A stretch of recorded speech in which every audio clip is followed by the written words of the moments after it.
네.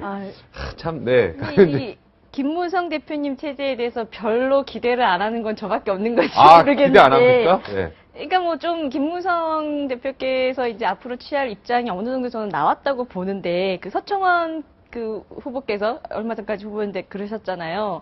그럼 당권에 도전하고 있는데 그럼 대권은 포기하는 것이냐에 대답을 해봐라 이런 얘기를 하셨는데, 그러니까 김무성 대표님 같은 경우는 당권뿐만 아니라 나중에 차기의 대권도 생각하시는 분이라고 당연하죠. 당연한 분이라고 되어 있기 때문에 사실은 현 정권과 선긋기를 하는 거는 당연해 보이고, 이제 일단 그런 것 때문에 이제 박근혜 대통령 입장에서는 그다지 원하는 시나리오는 아니고 또 조기 레임덕을 가져올 수도 있는 건 맞는데, 또 한편으로 보면요, 이 현직 대통령이라는 것은 정말 살아있는 권력이거든요. 그러니까 현직 대통령, 그것도 이제 같은 당의 출신이기 때문에 현직 대통령의 도움이 없이, 내지는 현직 대통령에게 쉽게 얘기해서 완전히 찍혔을 때 차기 대권 주자로 살아남을 가능성이 또 희박할 수도 있어서 결국에 결론적으로는 수위 조절을 하실 것이다.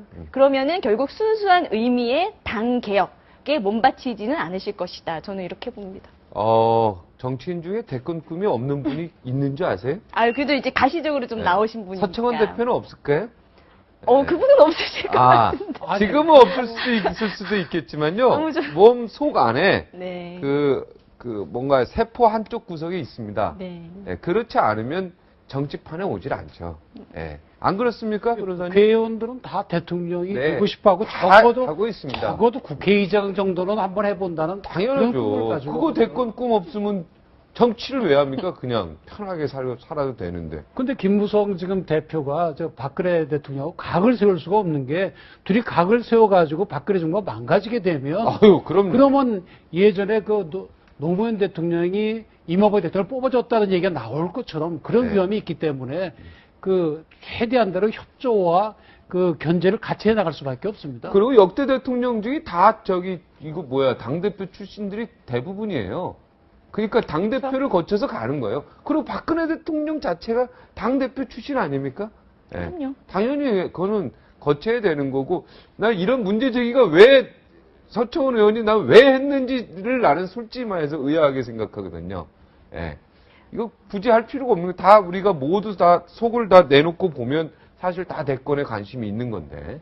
저는 근데 김무성 대표가 된 거에 대해서 이제 기대도 있지만 좀 전 다른 입장에서, 사실 김무성 대표가 됐을 때 아무래도 비박계이기 때문에 이제 권력의 주류가 이동한 것이 아니냐, 그리고 친박이 약해지면서 뭐 대통령의 레임덕이 빨리 오는 게 아니냐, 뭐 청와대의 힘이 약해지는 게 아니냐, 뭐 이러한 얘기들이 나오는데, 저는 그것을 또 반대로 볼 수도 있다고 생각합니다. 그래서 오히려 이것이 현재 레임덕을 가져오는 것이 아니라, 사실 지금은 청와대와 박근혜 정부의 인기가 좀 세월호 참사 이후로 많이 떨어져 있는 상태거든요. 근데 이것을 지금 이 김무성 대표로 바뀌고, 이 김무성 대표가 뭔가 쓴소리를 하는 것처럼 보여요. 그런데 결국 각을 세울 수는 없습니다. 같은 여당이기 때문에 오히려 더 도와드리겠지만, 겉으로 보기에는 쓴소리라는 것처럼 보이고, 그것을 대통령께서 받아들이는 것처럼 하면서 뭔가 소통이 되는 것처럼 보인다면, 이것이 오히려 레임덕을 가져온다기보다 더 지지율을 상승하면서 향후에 다시 한번 여당이 집권을 할 수 있는 기회가 될 수도 있다고 봅니다. 네, 저도 조금 그런 쪽에 강한데, 대한민국 대통령제예요. 당대표가 뭐 어떻게 한다는 권한이 집중돼 있지 않습니까? 법률적으로. 그죠? 아직 대통령 레임덕까지는 아직 아닌 것 같아요. 없는 소리죠. 이런 얘기 언론에서 하면은 청와대에서 웃죠. 아직은 그게 아닌 진짜 거죠. 대통령이면 안 그러겠습니까? 예전에 우리 대통령들을 보면요, 김대중, 김영삼, 노무현 전부 다 보면은 정권 말기에 쫓겨났어요, 당에서. 표현은 탈당이라고 그랬지만 사실은 주변에 다 비리 저질러가지고 재패가고 하니까 쫓겨났거든요. 근데 이번에 이제 박근혜 대통령이 전당대회 때 나타났잖아요. 다 지지하고.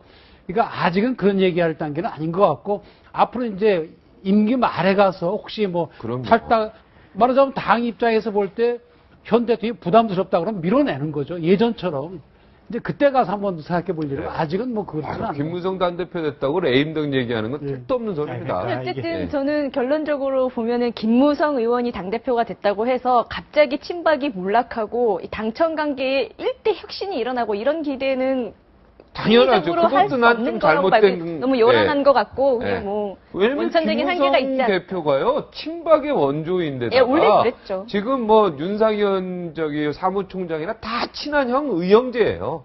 그게 그렇게 될 수가 없어요. 그렇게 막 간단하게 선긋기가 안 된다고요. 그럼요. 예, 김무성 당대표가 다 아우르기 때문에 왜 별명이 무대인지는 아시죠? 강 변호사님. 무대. 아니, 모르겠네. 별명이 무대예요. 뭐가요? 무성대장이라고. 네, 그러네. 대장이라는 뜻입니다. 아. 카리스마가 짱이 됐어요. 그때 그래서 총괄본부장도 진짜 맡아서 박근혜 대통령 승리를 이끌었지 않습니까? 주로 저분이 맡은 게 총괄장 네, 붙었거든요. 총괄이 앞에 예. 붙고요. 경선 때도 총괄, 총선 때도 네. 총괄. 새누리당이 원래 다 그 있는 사람들이 많아서 다 흩어지는 분위기인데 그걸 쫙 모을 수 있는 유일한 거의 유일무이한 사람이 저분이라서 잘할 것 같아요. 그리고 제 기대는 기억으로는 저분이 좀 특이했던 게 뭔가 하면 우리 공직자윤리법에 보면은 주식 같은 거 못 가지게 돼 있거든요. 소관위원회라고 관계가 네네. 있으면. 그래서 정몽준 의원 같은 경우는 맨날 외교통상만 하시잖아요. 네. 그런가 하면 산업이나 이쪽으로 가게 되면 다 관련성이 있으니까. 그래서 그 2조에 상당하는 재산 갖고 계시기 때문에 서울시장 당선되면 저걸 뭐 팔아야 되냐면 그런 얘기가 나왔는데 김무성 의원 같은 경우에는 제 기억으로는 그 선친으로부터 물려받은 주식을 다 팔아서 현금으로 그때 바꿨던 그런 기억이 그냥 법대로. 네. 그렇죠. 그러니까 그러니까 무대라 그러는 거예요. 그래서. 그러니까 이제 이 정치에 이제 올인을 한 것이고 법대로 하겠다는 것이죠.